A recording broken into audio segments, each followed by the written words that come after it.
January students, we are doing a lecture series of class 10 geography and we are studying chapter agriculture.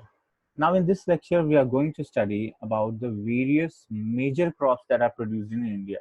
So let's first classify them. अगर हम भारत में जो crops produce होते हैं उनको classify करें then there can be 5 categories as you can see in the slide. First is food crops and this is food crops that are grains, यानी कि जो ग्रेन होते हैं वो फूड क्रॉप्स की बात हम कर रहे हैं पहले वाले में, जिसमें कि राइस, व्हीट, मिलेट्स, मेज एंड पल्सेस आते हैं. Second category is food crops other than grains, means those food crops that are not actually in the form of grains, जैसे कि sugar cane, oil seeds, coffee, tea. तो आपको पता है कि ये ग्रेन्स के फॉर्म में नहीं होते हैं जैसे कि चावल और गेहूं होता है, बल्कि ये लीफ के फॉर्म में होते हैं या केन के फॉर्म में होते हैं, सीड के फॉर्म में होते हैं. So these are the food crops that are other than grains. ये हैं तो फूड क्रॉप, यूज तो फूड आइटम्स के तौर पर ही होते हैं, but these are not grains. Next is horticulture crops. ये भी फूड क्रॉप्स ही होते हैं, बट ये फ्रूट्स और वेजिटेबल्स की क्रॉप होती हैं और ये काफी इंपॉर्टेंट है, इनका अपना इंडिपेंडेंट इंपॉर्टेंस है, इसलिए इसको एक अलग कैटेगरी के तौर पर हम लोग पढ़ते हैं. देन नॉन फूड क्रॉप्स की अगर बात करें तो एक तो वो नॉन फूड क्रॉप्स होते हैं जो कि फाइबर नहीं है जैसे कि रबर, और एक वो नॉन फूड क्रॉप्स होते हैं जो कि फाइबर क्रॉप्स होते हैं जैसे कि कॉटन एंड जूट, जिसके धागे बनते हैं और जिससे कपड़ा बनता है, वो फाइबर क्रॉप्स कहलाते हैं. Okay, let's begin with the food crops that are grain. तो पहले हम राइस की बात कर लेते हैं. राइस जो है it is a staple food of majority of Indian people. It means that ज्यादातर भारतीय लोग राइस को अपने रोजमर्रा की जिंदगी में खाने में इस्तेमाल करते हैं. And our country is the second largest producer of rice. हमारा देश भारत जो है वो लार्जेस्ट प्रोड्यूसर की रैंकिंग अगर देखी जाए तो उसमें सेकेंड नंबर पर आता है, पहले नंबर पे चाइना है. क्लाइमेटिक कंडीशंस क्या चाहिए राइस को प्रोड्यूस करने के लिए? Then we see that 25 degree Celsius and above temperature होना चाहिए, 100 सेंटीमीटर एंड अबव रेनफॉल होना चाहिए. And obviously if there is no rainfall above 100 centimeter, then we need to irrigate it using alternate means of irrigation like tubewells, wells, canals, etc. कौन से regions में ज्यादा produce होता है? तो जब हम क्लासिफिकेशन ऑफ पढ़ रहे थे, क्रॉपिंग पैटर्न्स जो थे, उसमें हमने पढ़ा था कि ये खरीफ क्रॉप है और इसमें नॉर्थ वेस्टर्न जो हमारे स्टेट्स हैं, नॉर्थ ईस्टर्न स्टेट्स जो हैं जैसे कि असम है, वेस्ट बंगाल है और जो मेघालय वगैरह है उधर है, तो वहां पर ज्यादा ग्रो होता है. इसके अलावा हमने पढ़ा था तमिलनाडु है, उड़ीसा है, यहाँ पर भी अच्छा खासा ग्रो होता है. ये कोस्टल एरियाज हैं. फिर डेल्टाइक रीजन्स जो हैं. So these are the three major regions where this crop is grown in plenty of amount. North eastern India, north eastern states, कुछ नदर्न स्टेट्स भी जैसे कि यूपी वगैरह और Punjab and Haryana also. Then coastal areas like Tamil Nadu, Orissa, etc. Deltaic regions like West Bengal. So these are the areas where rice crop is grown in abundance. Irrigation की बात करें तो हमने बात की कि भाई जहां पर 100 सेंटीमीटर रेनफॉल नहीं होती वहां पर ऑल्टरनेट इरिगेशन का यूज होता है. तो आपसे क्वेश्चन ये भी पूछा जा सकता है कि कौन से ऐसे स्टेट्स हैं जो कि लेस रेनफॉल होने की बजाय के बावजूद भी ज्यादा राइस ग्रो करते हैं और इरिगेशन से ग्रो करते हैं. तो वो स्टेट्स में आप नाम देंगे Haryana, Punjab, western Uttar Pradesh and Rajasthan के कुछ हिस्से. यहाँ पर इरिगेशन की मदद से, आर्टिफिशियल इरिगेशन की मदद से राइस को ग्रो किया जाता है. Now let's talk about wheat. So wheat is the second most important crop as we know, and this crop is also a staple food of most of the population in India, especially in the north and northwestern part of the country. It is a main food crop. If we talk about the climatic conditions, then it grows in cool season. It means it requires cool growing season. और हमने ये पढ़ा भी हुआ है कि ये राबी crop है जो कि विंटर में सो की जाती है और विंटर के सीजन में ग्रो होती है. इसको राइपनिंग के टाइम पर ब्राइट सनशाइन चाहिए जैसे कि मार्च, फरवरी और अप्रैल के टाइम पर होता है. तो उस सीजन में ये राइप हो जाती है, पक जाती है और फिर अप्रैल और जून के बीच में हमने पढ़ा है कि इसको हम लोग हार्वेस्ट कर लेते हैं. So it requires cool growing season and bright sunshine at the time of ripening. ये फसल पकने के टाइम पर धूप अच्छी होनी चाहिए। इसमें 50 to 75 सेंटीमीटर का एनुअल रेनफॉल चाहिए जो कि इवनली डिस्ट्रीब्यूटेड हो। ठीक है, इवनली डिस्ट्रीब्यूटेड का मतलब कि थोड़ी बहुत बारिश पूरे साल इसमें होनी चाहिए ऐसी एरियाज में, तो अच्छा ग्रो करेगा। रीजन्स कौन से हैं where this crop is grown in abundance? तो अगर देखें तो गंगा सतलुज प्लेन्स जो हैं, जैसे कि हमारा उत्तर प्रदेश, बिहार, पंजाब, हरियाणा वगैरह का जो ये रीजन है, this is Ganga Sutlej plain. Ganga और सतलुज रिवर्स के किनारे जो स्टेट्स हैं, जो शहर बसे हुए हैं वहाँ पर। इसके अलावा ब्लैक सॉयल और जो हमारे डेक्कन रीजन है वो उन रीजन्स में ज़्यादा अच्छा ग्रो होता है। तो जब हमने रीजन समझ लिए तो स्टेट्स भी हमें पता है कि गंगा सतलुज प्लेन में तो भाई हमारे पंजाब, हरियाणा, उत्तर प्रदेश आते हैं, बिहार आता है जैसे बताया। फिर हमारे ब्लैक सॉइल रीजन में मध्य प्रदेश आ जाता है, डेक्कन रीजन में। तो हम आसानी से 4-5 स्टेट्स ऐसे ही बता सकते हैं।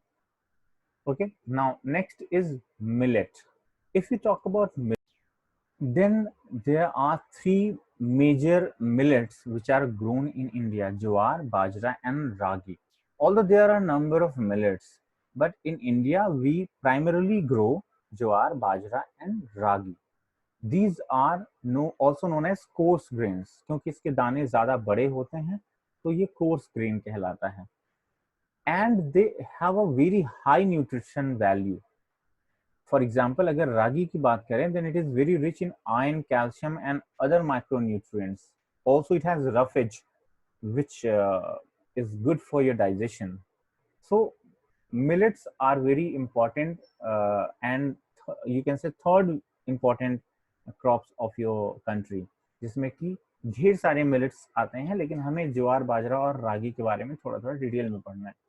So let's first talk about jowar. Jowar third most important food crop है आफ्टर राइस एंड व्हीट।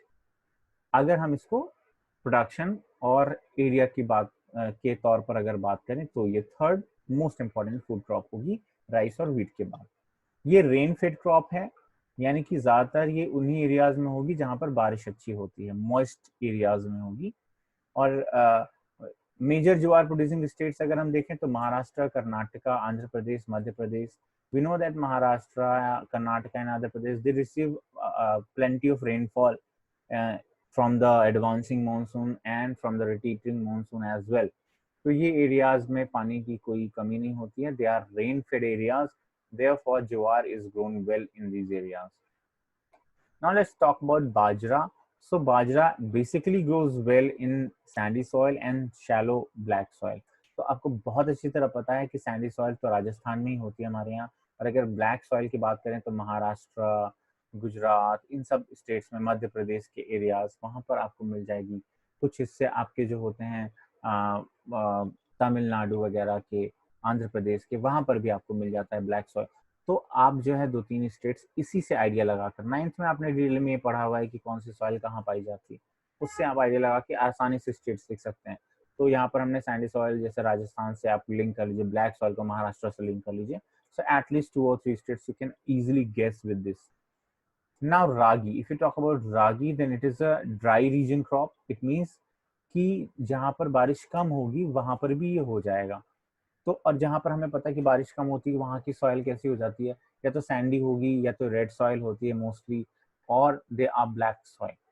तो रेड, ब्लैक, सैंडी सॉइल्स में ये ग्रो हो जाता है आसानी से, इसमें इरिगेशन की जरूरत बहुत ज्यादा नहीं पड़ती है। इसके अलावा loamy and shallow black soils में भी ये ग्रो करता है। अब एरियाज आप गेस कर लो सॉइल के हिसाब से। भाई जब हमने ब्लैक सॉइल बोल दिया तो इसमें तमिलनाडु का कुछ हिस्सा भी आ गया, और इसमें महाराष्ट्र का हिस्सा, मध्य प्रदेश का भी कुछ हिस्सा आ गया, झारखंड का हिस्सा भी आ गया। फिर जब हमने सैंडी सॉइल बोल दिया तो इसमें आपका राजस्थान का भी हिस्सा आ जाएगा कुछ। Then if you talk about red soil then very importantly it is seen in Jharkhand and Karnataka, red soil is found. तो जब आप सॉइल समझ जाओगे तो उससे आइडिया लगा करके you can easily guess the states where this crop is produced. Now let's talk about maize. We have talked about rice, wheat, millets. 3 crops के बारे में हमने डिस्कस कर दिया। मिलेट्स में हमने किसकी किसकी बात कर ली? हमने बात कर ली ज्वार, बाजरा एंड रागी की। Now this is the category maize, the fourth crop which is food crop and which is grain crop. तो मेज में अगर हम देखें तो you can guess easily that कि जो, देखो आप सभी ने मेज को कंज्यूम किया हुआ है ना, नीचे भुट्टा आप सभी ने खाया हुआ है। So it is a crop which is use both as food and fodder. इससे जो रिमेन्स होते हैं वो फॉडर के तौर पर यूज किए जाते हैं और इसको फूड के तौर पर भी यूज किया जाता है। It is a kharif crop because it is sown in the onset of monsoon. It requires a temperature between 21 to 27 degrees Celsius, as all the kharif crop mostly require the temperature. जैसे कि सारे खरीफ crop के लिए temperature की जरूरत है 21 से 27 के बीच बेसिकली, वैसे ही इसके लिए भी जरूरत है। और ये ओल्ड एल्यूवियल सॉइल में ज्यादा अच्छा ग्रो करता है। आपने क्लास 9 में पढ़ा होगा दो तरह के एल्यूवियल सॉइल्स होते हैं, one is the old alluvial and the other is the new alluvial soil. New alluvial वो होते हैं जो हर साल रिप्लेनिश होते रहते हैं, रिन्यू होते रहते हैं, क्योंकि वो फ्लड प्लेन्स एरिया में आते हैं, वहां से नदी बहती है, तो हर साल वो नदी जो है नए एलुवियल्स कैरी करके लाती है और डिपॉजिट करती है, पुराने एलुवियल्स हट जाते हैं।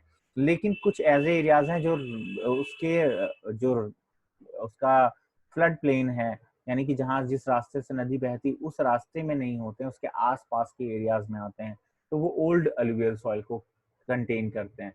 उन्हीं एरियाज में जो है खरीफ क्रॉप्स या कह सकते हैं मेज क्रॉप्स जिसकी हम बात करें वो ग्रो होती हैं। मेजर मेज प्रोड्यूसिंग स्टेट्स में अगर आप बात करें तो Karnataka, Uttar Pradesh and Bihar, these are very important in maize production। इसके अलावा आंध्र प्रदेश, तेलंगाना एंड मध्य प्रदेश में भी मेज का प्रोडक्शन होता है। So we have studied about major food crops which are grain crops. In the next lecture we will study about horticulture crops and the food crops that are not grain crops, or you can also say food crops other than grain crops. So thank you students and Jai Narayan.